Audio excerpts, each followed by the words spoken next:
చదువులు లేకుండా బతకలేరా? నాడు నేడంట, నాడు నేడు. ఏం బల్లలు లేకపోతే నేల మీద కూర్చొని చదువుకోలేరా? ఏం చేస్తారా మీరు చదువుకోనే? మేమురా పెద్దోళ్ళం కావాల్సింది, అమెరికా పోవాల్సింది, పెద్ద పెద్ద కంపెనీలు పెట్టాల్సింది, ఉద్యోగాలు చేయాల్సింది మేమురా, మా కులపోలురా. మీకెందుకురా చదువులు? పేద మొహాల్లారా. పోయి మీ కులపోళ్ళు ఏం పని చేస్తున్నారో ఆ పని చేసుకోండిరా. మంగళోళ్ళు మంగళ పని చేసుకోండి, సాకలో సాకల పని చేసుకోండి, కళ్ళు గీసేవాళ్ళు పిల్లలు కళ్ళు గీసుకోండి. మీకెందుకురా చదువులో?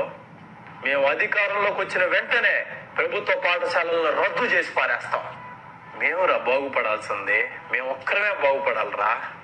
ఒక్క 5 సంవత్సరాలు ఈ వైసీపీ ప్రభుత్వంలో మీకు పథకాలన్నీ వచ్చేసరికి బాగా బలిసి కొట్టుకుంటున్నారా మీరు.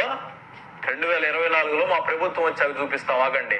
మొత్తం అన్ని పాఠశాలకి పసుపు రంగులేసి మిమ్మల్ని బయటికి తోలుతాం చెప్తున్నా. పార్టీ ఆఫీసులుగా మార్చి పారి నూగుతాం.